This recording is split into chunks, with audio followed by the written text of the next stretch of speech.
Hello, and welcome back to Build for Tomorrow. A lot has changed since the last time we spoke, but in the physical world, almost nothing has changed. But my design has shifted a lot. A few things have come into my possession. One of those is the top piece of a boat that I found for free on Facebook Marketplace. I picked it up because it has working windows and what I assume is an aerodynamic front. And I'm going to need all the help I can get there. Sean, if you're watching this, shout out to Sean. He's this guy who lives kind of like in a farm area and reminds me of like a mad scientist. He's got like boats and trucks and motorcycles, RVs, everything just scattered all over his yard. He's got half assembled engines sitting out in the rain and a piece of a boat that he has taken a Sawzall to and parted out for free. So thank you very much, Sean. Super friendly guy. If the series ever comes to a satisfying conclusion, I'm going to take the finished product back to Sean and show him because I think he'd really appreciate it. He seems like that kind of guy. But yeah, this changed the theme from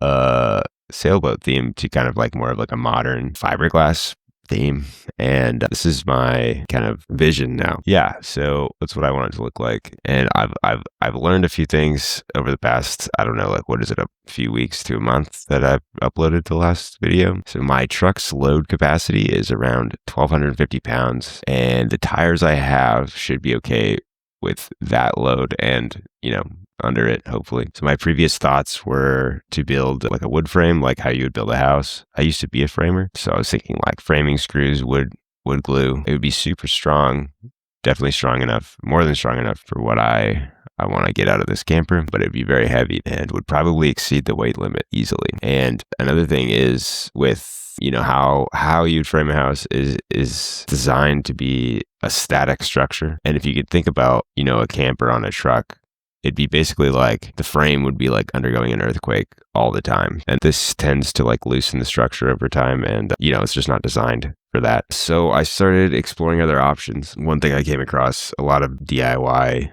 channels are doing is a fiberglass and foam. So there's like a foam insulation piece in the middle and then fiberglass on both sides. And this creates a lightweight and strong structure. And it's kind of interesting actually how it works. The foam is basically a spacer. And then if there's a load applied to the top, it's this fiberglass sheet on the bottom that is actually catching that load. And it's the tensile strength in the opposite side of the wall that is resisting. So I think it's kind of cool, but the problem with this one is you can buy these foam and fiberglass sheets, but they're very expensive and you can make them, but it does seem like a tedious process and it is still more expensive than just like the wood I was planning on using. So I kind of want to do a more of like a hybrid approach. So it'll be like in between the lightweight of this foam and fiberglass. The other thing about foam and fiberglass is it is susceptible to puncture damage. So if I'm driving through the woods and a branch hits the side of the wall, there's a chance that it punctures the fiberglass and then all the foam would get wet if in that hole there. So yeah, the approach I'm going to go with, I think, is a light wood frame.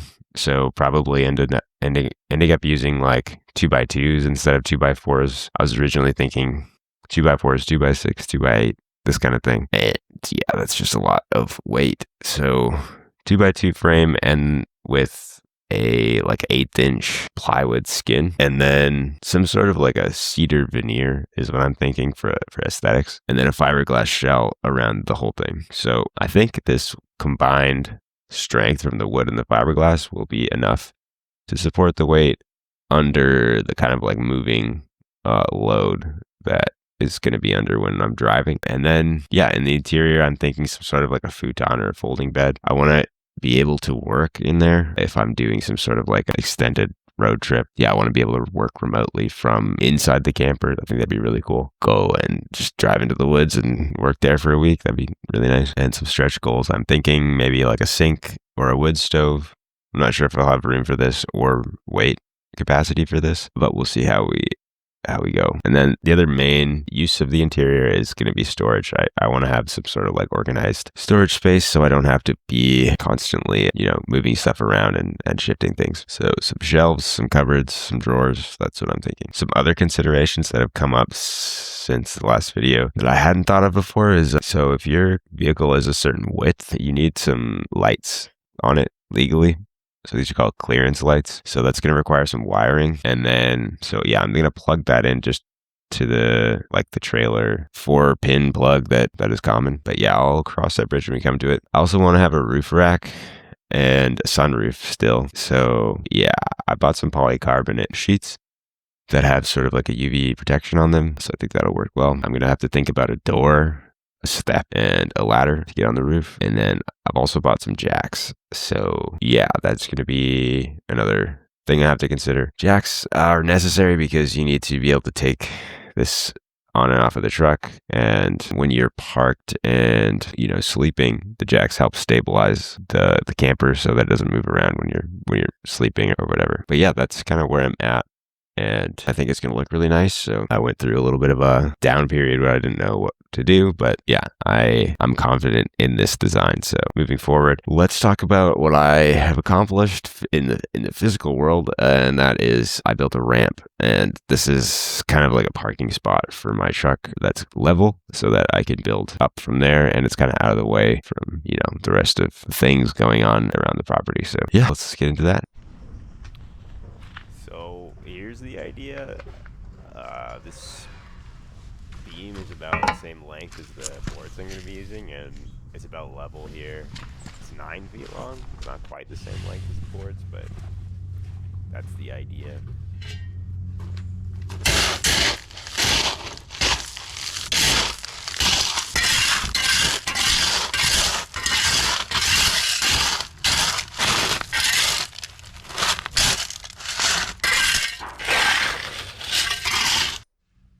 So I'm just adding these cinder blocks at the back as kind of like a backstop just to make sure that the ramp doesn't slide back when I put the truck on it. It's just mostly for peace of mind, but I'm using these out of the old garden bed just because they were around. I think I'll just let the video play from here. Everything else is pretty self-explanatory. I'll comment as needed, but yeah, enjoy.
That's pretty close.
I'm going to stop it.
Pretty close.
All right.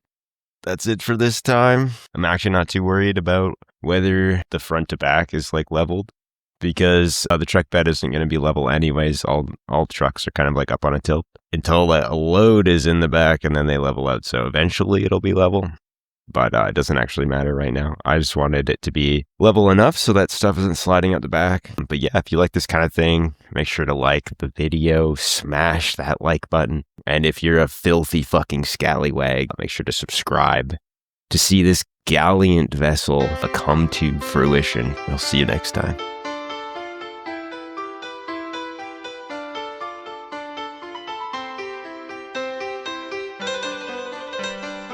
I'm sailing away.